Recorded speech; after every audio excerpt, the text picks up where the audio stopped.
Your Money and Your Life is proudly brought to you by Get Credit Score, Superhero and CoinSpot. Coming up on Your Money and Your Life, property hotspots and the state of the real estate market. The future of cryptocurrencies, what does it look like?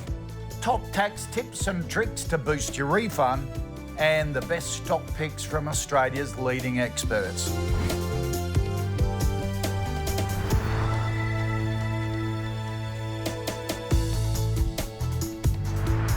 Welcome to Your Money and Your Life, the show that helps everyday Aussies to save, invest and enjoy their money.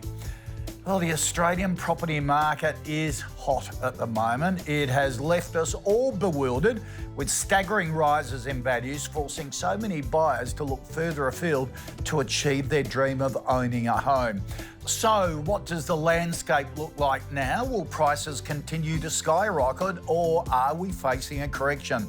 Joining me is one of the property analysts I always follow closely, Louis Christopher from SQM Research. Louis, thanks for joining us. Nice to be with you, Koshy. Tell us about the state of the market at the moment. Just how hot is it, and can it continue? There's no question the housing market overall is running at a fast clip, particularly for the east coast of Australia, and particularly for houses. I'm seeing examples where localities are rising by about 25-30% just in the last 12 months. So very strong. Units less so. And then the rental market, well, that's another factor altogether, where we're seeing very strong rental rises once again on the east coast of Australia and in regional Australia. Some localities I'm seeing rents lifting by 50% just in the last 12 months. Okay, so where was the big property crash that was predicted when COVID hit? If the government didn't come to the party in 2020, we could have had a major correction. But we didn't, because the government did respond. Let's take, for example, first home buyers. Should they be getting into this market at the moment? If they're taking a very long-term view on property, yeah, sure.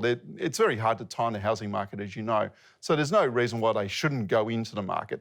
They just need to be cautious about taking on too much debt. Are there any bargains left? The CBD unit market is arguably a buyer's market, but there's a lot of potential traps. Let's not forget what's happened to buildings like Mascot Towers and Opal. I think many buyers are really concerned about buying a unit where there's something structurally wrong with that property. On top of that, let's remember the borders are still closed. So we're getting zero net migration right now. Now, most migrants, they come to Sydney and Melbourne, they generally buy or rent a unit, particularly overseas international students. That's what they also do. We're getting none of that demand right now. And it's not likely we're going to see any major increase in that type of demand anytime soon. So where would you buy at the moment? We are most bullish in Perth and in Brisbane. Indeed, some Brisbane suburbs, I'm seeing 25% growth. But there are certain regions, particularly up in far north Queensland, where we're seeing a huge rise in rents, but we've not really seen much of a rise in dwelling prices yet. So I'm thinking of, for example, the Whitsundays area, even just slightly further north, Cairns as well. I think it's only a matter of time before buyers come across or discover these areas and start buying up. And what if you're an existing homeowner and you're seeing these prices are going, wow, I can profit if I put my house on the market now? Is it a time to sell? It's certainly a pretty good time to sell. It is a seller's market. So especially for Sydney and Melbourne house owners, especially for regional house owners, certainly property owners in North Queensland, they haven't seen these type of price rises in the last 30 years. But then you've got to think about how are you going to re-enter into the market? What are you going to do? Are you going to rent? We've just talked about the fact the rental market's really skyrocketed. So you need to think beyond what happens when you do sell in this market. Because the transaction costs of getting in and out are huge with your stamp duties and your legals and real estate commissions and the like. They generally run about 8% of a property value. So if you're a Sydney or Melbourne property owner, you're looking at least six figures to buy and sell, at least. Louis, good to see you. After the break, the future of cryptocurrencies. But first, here's another look at your credit score.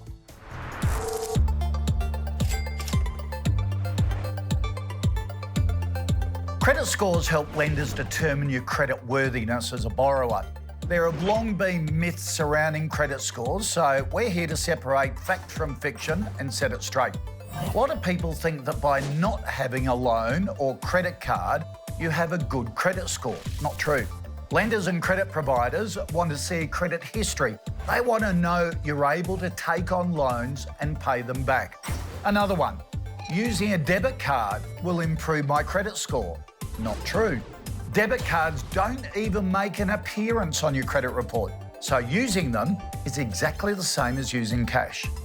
Checking my credit score will lower it. Another one, that's not true.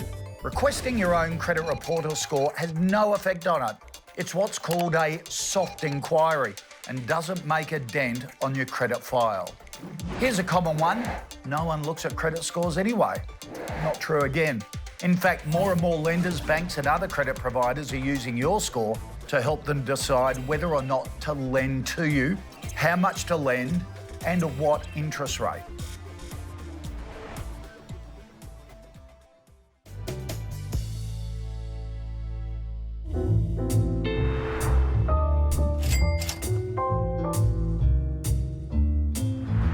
Hi, I'm Glenn James from the My Millennial Money podcast. Here are 3 tips to get on top of your money.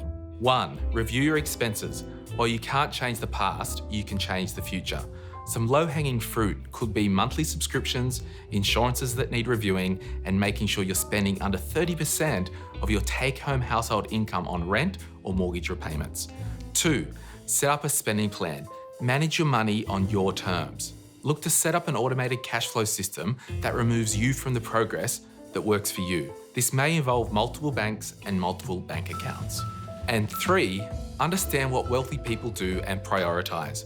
Wealthy people adopt specific behaviours to become financially secure. They focus on the mindset of being an investor, not a saver. They systematically invest for the long term and keep away from all types of consumer debt. Remember, give yourself a break. It takes time. Celebrate the small wins. Keep focused and get a money buddy for accountability.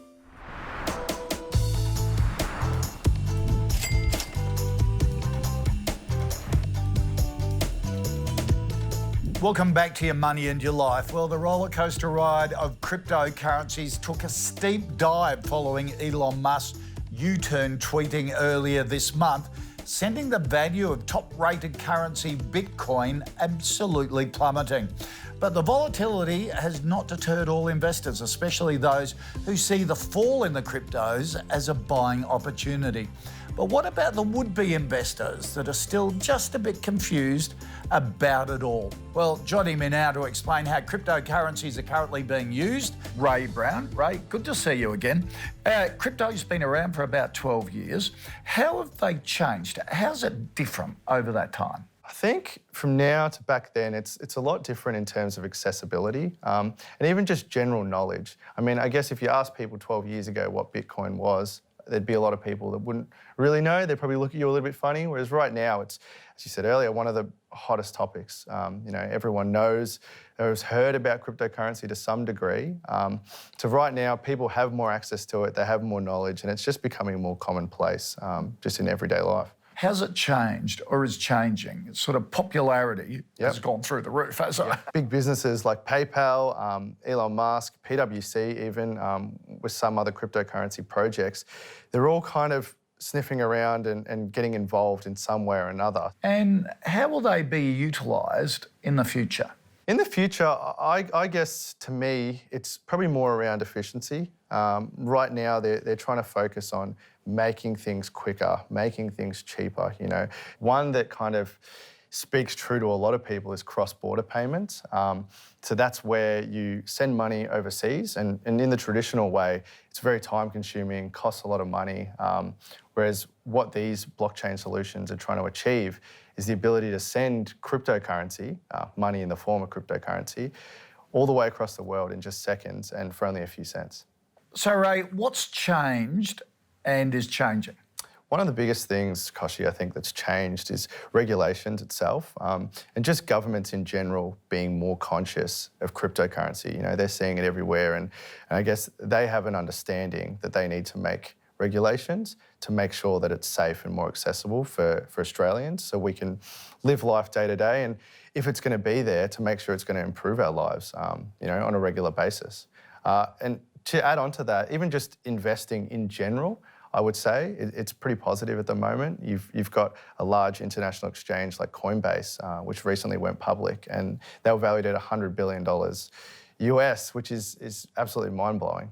So what does it open up for the future? How will it be utilised into the future in other ways? Because there's so many different projects and so many different applications, the sky really is the limit for how it could be applied.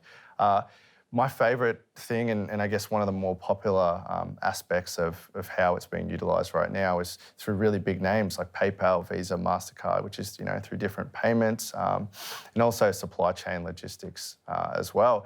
In addition to that, you've got ASX, which is looking at distributed ledger technology to improve share trading and just to make it more efficient overall.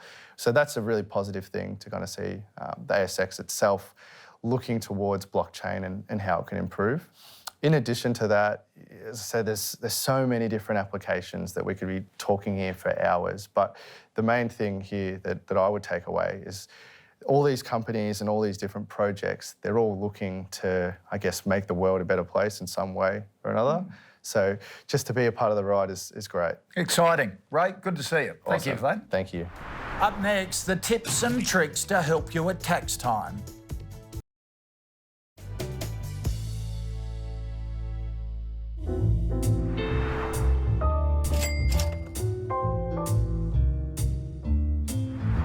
Hi, I'm Rachel from Superhero. How often would you spend $100 on some new shoes, a piece of clothing, or going out for a midweek meal? It's all too easy to spend $100 these days, but using that $100, even just some of the time, to invest in your financial future can quickly add up to a nice little investment portfolio. Investing for the first time can be a little daunting, perhaps because until recently it wasn't easy, affordable, or understandable for everyday Aussies to invest in shares. But there's a new range of investment platforms that have sprung up in recent years that are affordable to use and easy to understand, and you don't need thousands to start investing. Platforms like Superhero make it easy to invest for just $5 a trade, and the minimum trade is only $100. So, where will you invest your next $100? New shoes or new shares? Welcome back. You're watching Your Money and Your Life, the show that's all about saving, investing and enjoying your money. Well, it's nearing that time of year, tax time, where we scramble for lost receipts and hope for the best refund. But the fact is, millions of Australians are missing out on legitimate tax deductions every year. This means we aren't claiming nearly as much as we could. Tax is a complex world, so how do we get savvier? Here with some tips and tricks on how to do it is Your Money and Your Life reporter, Moira Geddes.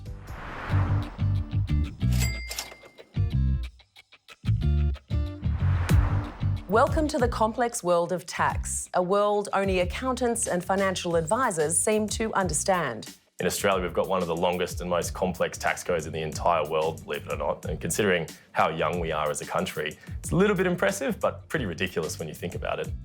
So let's start with the basics. Save all receipts. Sounds easy enough, and yet the ATO is telling us we aren't saving anywhere near enough of them. Try collecting them on charity donations, mileage, utility bills, self-education expenses, clothing, and even income protection insurance. You can also now claim personal super contributions. A poor record of receipts could end up costing you a small fortune. You simplify a tax claim by being proactive, by thinking ahead for the next 12 months and getting advice on what you can claim. With more and more people working remotely, the home office expense is the most popular for this year's tax claims. It's also likely to be the most scrutinised by the ATO. Things to potentially claim are telephone and internet expenses, heating, cooling, electricity and bigger ticket items like computers, desks and chairs. But if they are over $300, you must be aware you may not necessarily claim them all in 1 year. The ATO has allowed for a shortcut method.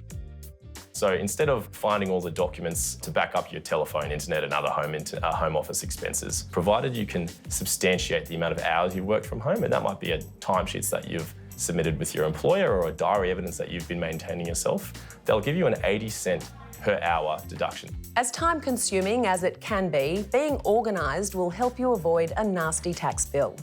It's really important that you make sure that you're accounting for all other sources of income. So do you have a side hustle? And if you do, are you a sole trader? All of that income will be combined with your personal marginal tax rate, and you'll find that you'll end up paying tax on that income without having the benefit of your employer withholding tax for you. If you don't plan in advance, you're going to find you have a rather large tax bill that you haven't saved any money for. If you find the process too taxing, you can always engage the help of a registered tax accountant, bearing in mind that too is tax deductible, as is the petrol, train or bus ticket it took to get you there. No one really enjoys preparing a tax return, but if you don't get involved, you're not proactive and you don't get the right advice, it'll ultimately be you that's potentially losing thousands of dollars each year. After the break, buy, hold or sell. 2 stocks tossed around with the experts and then their call on what to do.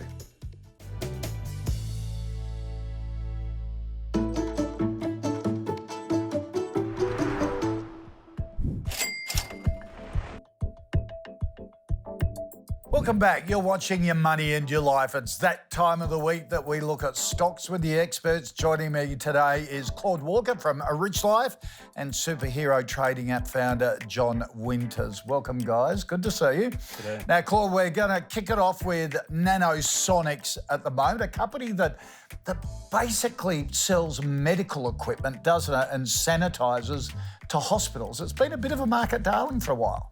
Yes, that's right, David. I guess it has been a market darling partly because it has grown in front of us all on the ASX over the last 5 to 10 years. We've seen it go from a very small company up now to about 100 million revenue. What it does is has a device, the Trophon, which sterilises ultrasound probes. But each time they use it, they need to use a consumable capsule of the nanonebulant. And so that provides it with significant recurring revenues. So like ink for your printer. And just like ink for the printer, it's extremely high margin revenue. Okay. So how's it been going? So I've been following it for many years and it's done very well since I first started covering it was under $1. However, in the last year or so, it's been severely impacted by the pandemic. The reason for this is that not only is it harder to sell the Trophon devices by visiting hospitals and all that sort of stuff. Because of lockdown. Yeah, but also the volume of ultrasound procedures has gone down, especially in the US. At any given time last year, there were numbers of hospitals that were really basically at panic stations. They weren't doing ultrasounds at that point. So what that saw is in the last half, they saw profit down 75%. So will it recover? Is it time to buy? Yes, so my view is I have been buying and I own it, and I will keep buying if the share price gets lower because I basically think now this half they've just had is probably the worst half they've had. John, what do you think of Nanosonics? Yeah, I think as the world opens up again, we are going to see an increase in sales. I think down where the price is at the moment, it is a buy. And also, once you get into hospitals, they tend to keep buying, don't they? The tricky thing is actually selling to a hospital the first one, and then you're there for life, aren't you? So they're sticky customers. Absolutely. All right, so a buy for Nanosonics. As second stock, John, Appen.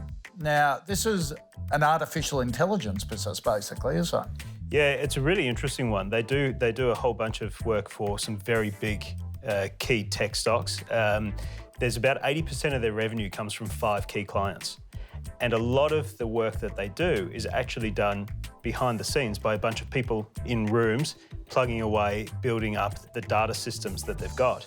And some of those big customers are now coming and saying, we can do that grunt work ourselves. We can do it ourselves. It's not driven by computer programs, and we can reduce the cost instead of paying Appen the revenue. So it has impacted them. Their price has fallen quite significantly over the last few months. And I think it is the next report that they need to come out and give investors confidence that their revenues are going to be stable and increase. Otherwise, I think there's some pretty big risk to the business. Okay, so depending on that report, if it's a good report, maybe a buy. If not, you'd get out of it. Absolutely. What do you think, Claude? For me, I think actually what John said was spot on. However, for me, my interpretation is slightly different. I'd see it as a sell at the moment just because it's not one of my best ideas. It's not good enough to be in the portfolio. As John alluded to, my concern is we've had this big uptick in demand for data labeling as deep learning became a massive trend for these tech companies. But now they have a lot of that data already labeled, and to an extent they can use transfer learning, where they use those already labeled data steps to inform their next projects. All right, guys, good to see you. Thank you for that. Bye for Nanosonics, a sell on Appen. Well, that wraps up Your Money and Your Life for this series. Thanks for your company. For ongoing money tips and expert advice, be sure to head to the Money and Your Life website. Next week, Koshi's Business Builders is back for season 13. So be sure to join us then, or head straight to the website for the latest small business news and advice.